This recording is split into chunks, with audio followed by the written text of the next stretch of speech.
Hey everyone, it's Drea Van Ellen with a second lesson. Um, Thanks for all the subscribers and nice comments I received from the first lesson. Um, that makes me want to be back here again, and here I am. Looking back at the other lesson, I'm going to go over things that I felt I missed that I wish I wouldn't have. And I think I got the lighting down a little bit better, so maybe I could show my foot stomping so you guys could actually see it this time instead of some shadow of me. Um, so let's see. So today, I keep looking down because I made a sheet.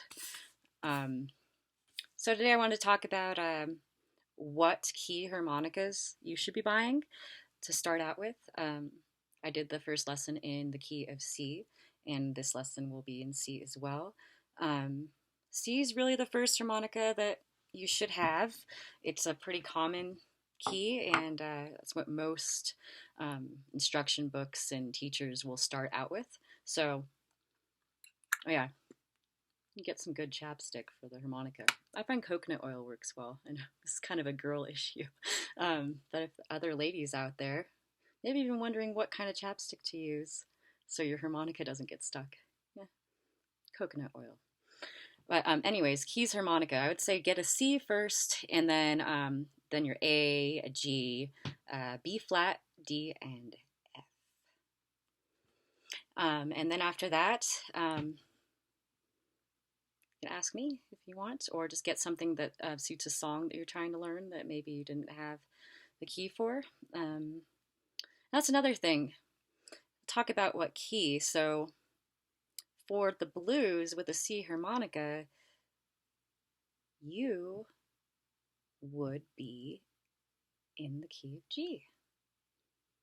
If you were in the key of A, you would get a D harmonica. And that's for blues. Of course, if you're doing straight position, first position, you would do a key of A harmonica, so on and so forth.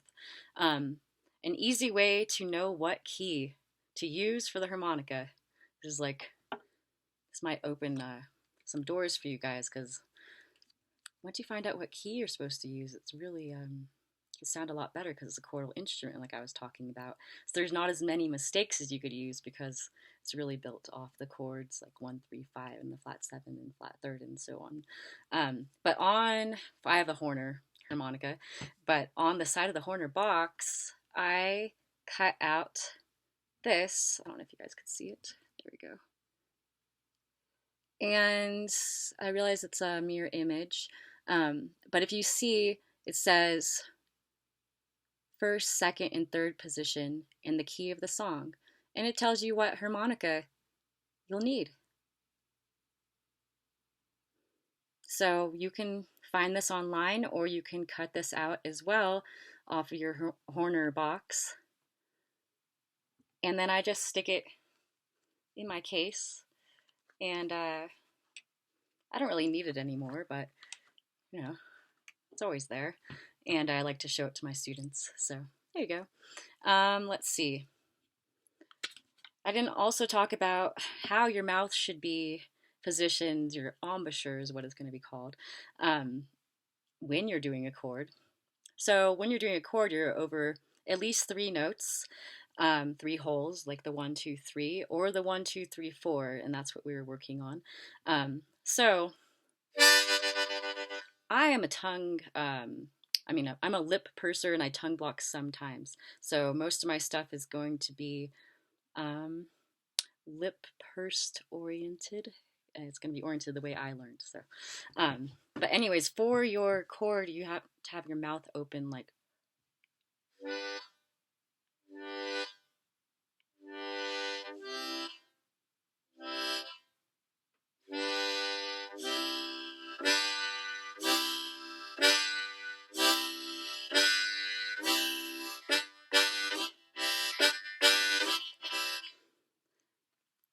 So that's the way your mouth should be for a chord.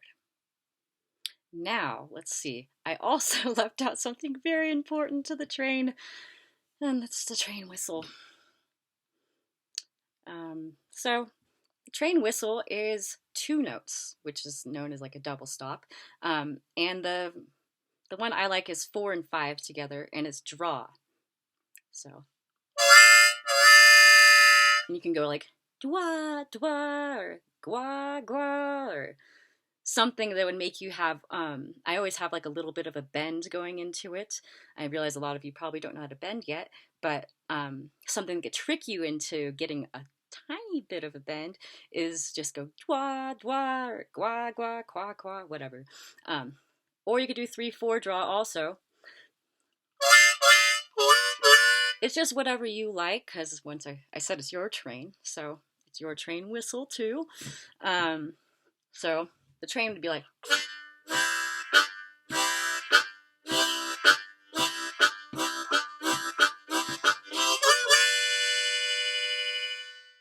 And you could do some of the hand effects.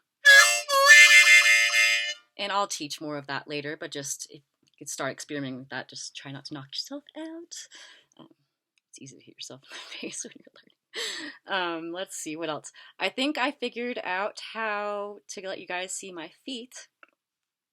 So I'm going to go ahead and try to do that so I could finish this little beginning train segment and move on to something else. All right.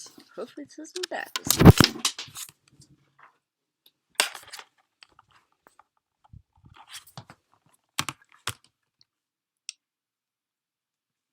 Yeah.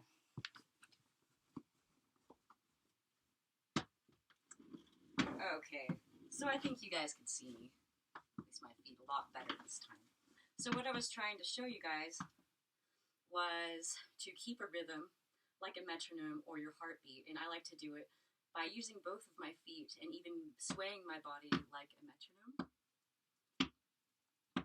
And my left foot is going to be the draw in, the G chord.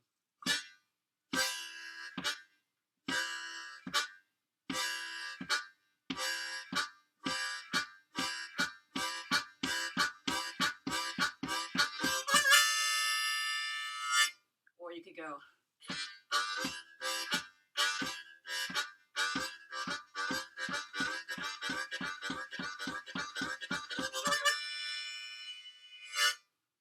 So I hope that clarified some of that for you guys. Yeah. If not, we'll try it again.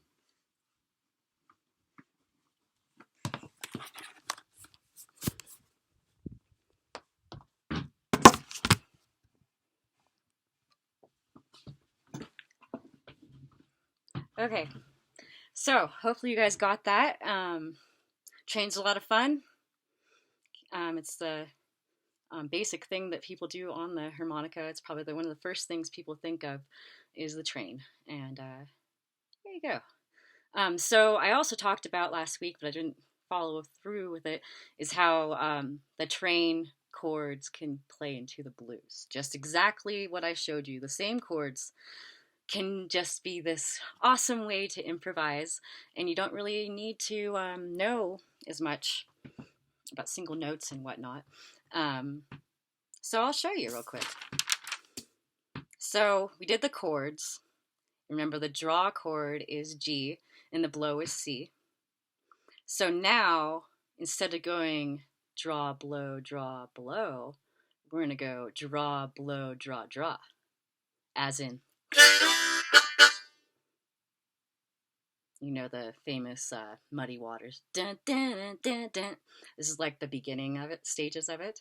And it's a lot of fun because you go.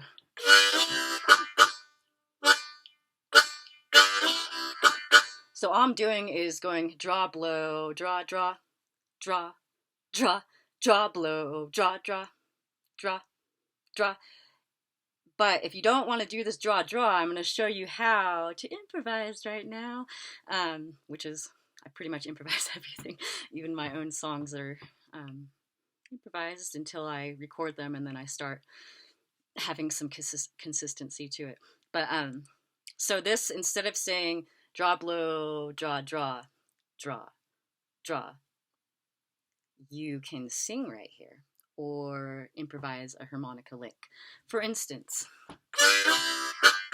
Oh, when I was a young girl, about the age of 5, my mom said I was gonna be the greatest woman alive. So, or you can go draw, blow, draw, draw. Instead of saying when I was a young girl or so on and so forth, you can say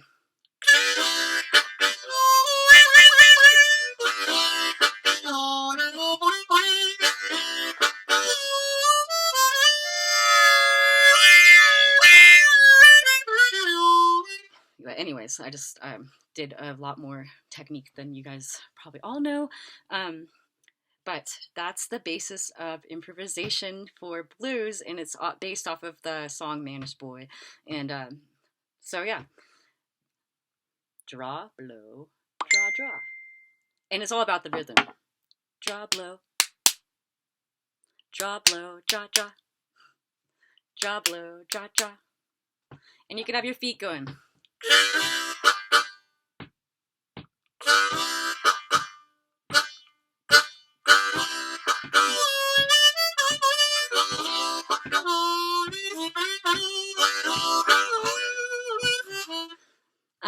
So let me know if you guys have questions about that.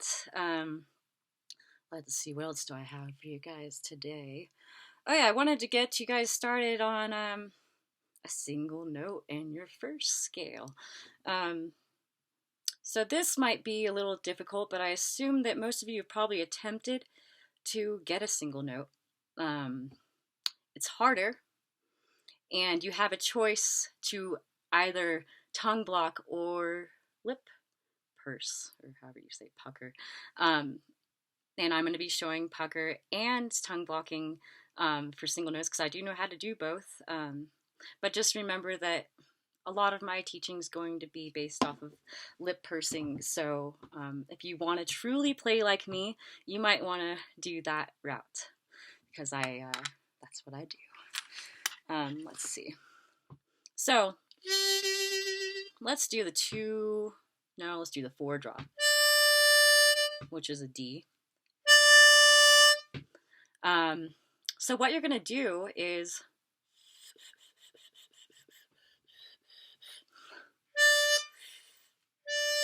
it's like you're whistling almost.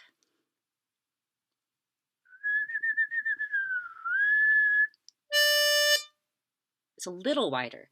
So I like to say that it's like sucking through one of the slightly larger straws for a milkshake. Yeah, that's the analogy I'm giving. So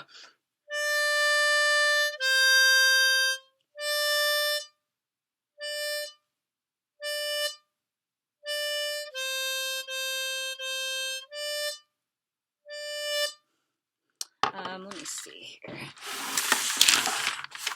And for tongue blocking, you're basically going to be, I had something to use to show you guys better, but I can't find it. Here's your G chord. You're going to be, instead of sucking one note with a straw, you're going to be slapping your tongue and blocking the other 3 holes that are not being used in the chord to get that 4 draw. So this would be your tongue. You'd be slapping it on there. And this is good to learn. You're going to eventually have to learn this way. Yeah, I want to learn it all. So I've learned lip pursing, and now I've been learning tongue blocking for the past 1.5 years. And I think it's good to know how to do both ways, because why not? Then you could play like anyone. So yeah, that might be a little confusing. But the cool thing about tongue blocking is you're going to eventually, it'll be easy to slap notes, be more percussive.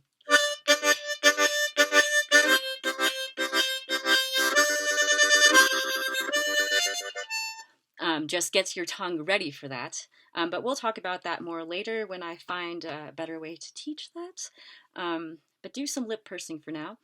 So once you got that 4 draw, the single note, go to 4 blow. So try drawing and blowing. You should always do that. Also, whenever you do achieve something correctly that I'm teaching you, I would say to just do it over and over, like at least 5 times, so that way you really ingrain it in your memory. But yeah, so now I'm going to give you your first scale. I'm going to talk a little bit about notation. I drew out the C major scale. And the way I do my notation is 4 without a circle is blow, and anything with a circle means to draw or suck in. And then so here's your C major scale. C, D, E, F, G, A, B, C. 4 blow, 4 draw, 5 blow, 5 draw, 6 blow, 6 draw, 7 draw, 7 blow. This is the only complete scale that you're going to be able to get on your harmonica without bending or tweaking your harmonica to do overbends or anything like that. As a beginner, this is your only complete scale. So I would like you all to learn this scale so I can give you more songs and exercises to play off of this. It's the C major scale.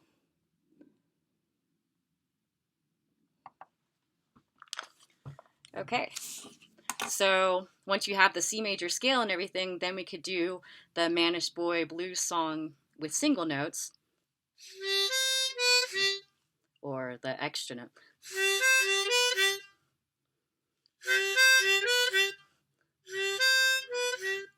When I was a young girl. I just messed up.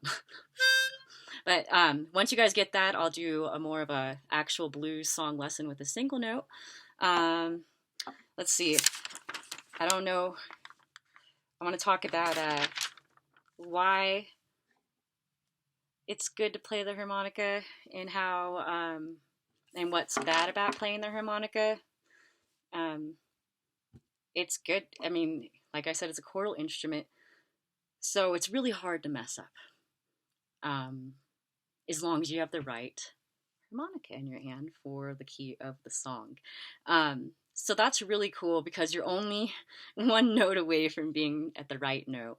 And I always say to embrace your mistakes and just act like you did it on purpose. That's what I do. Repeat it again, even. Let's see. It's awesome because it's so small.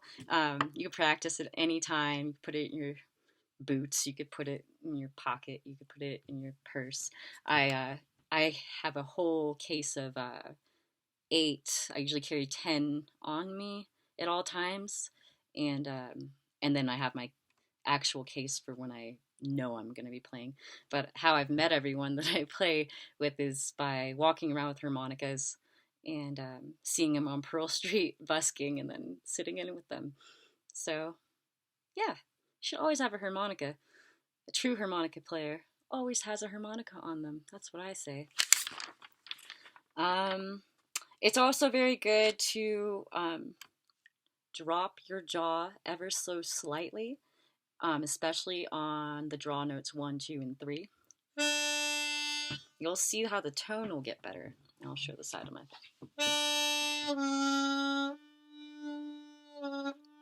Well, that was kind of a bend slightly. So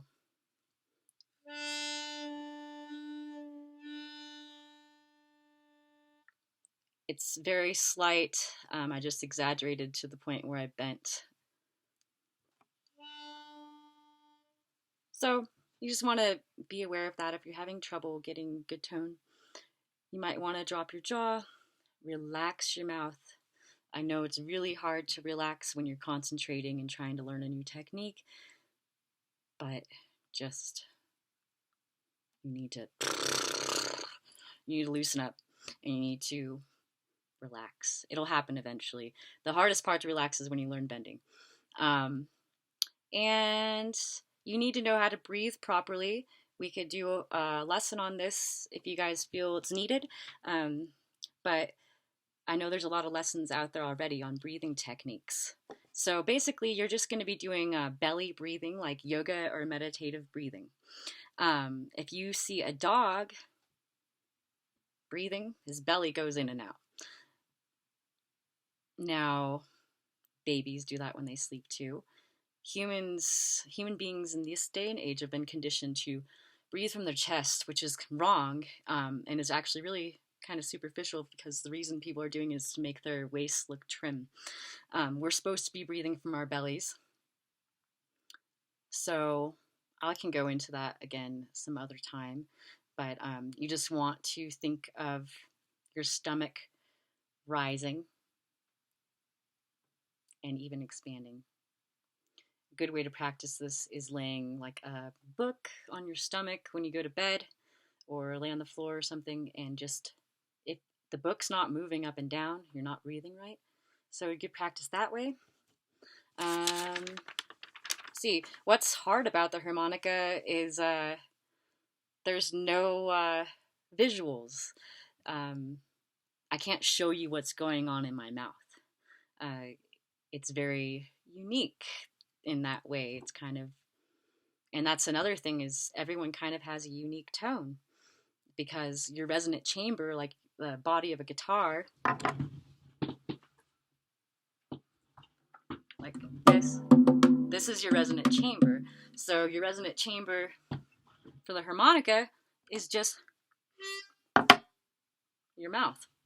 So unless you have the same exact body as me, same mouth, and same technique, same tongue even, same lungs, then you probably won't sound exactly like me.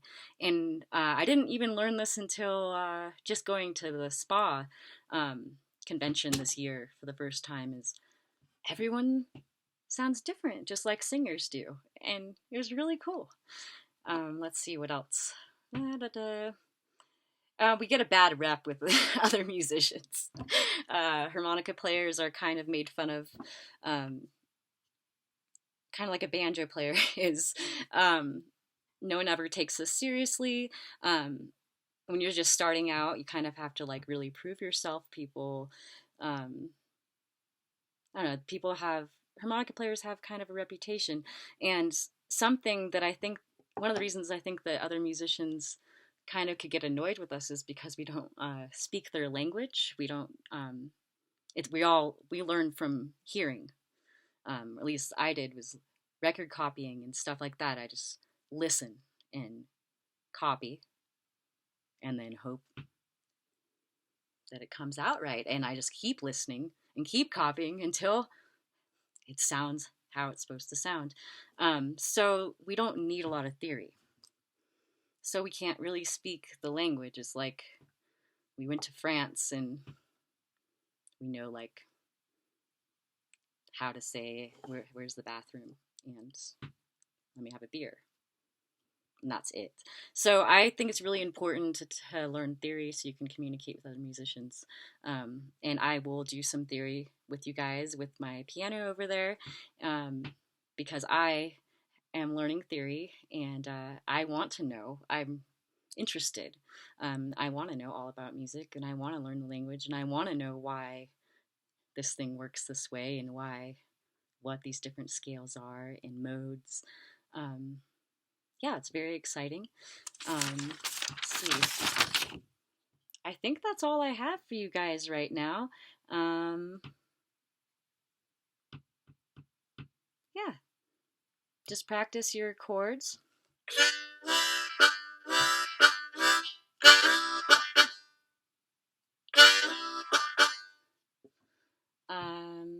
And I will be back with you guys in a few days. Bye, thanks for watching.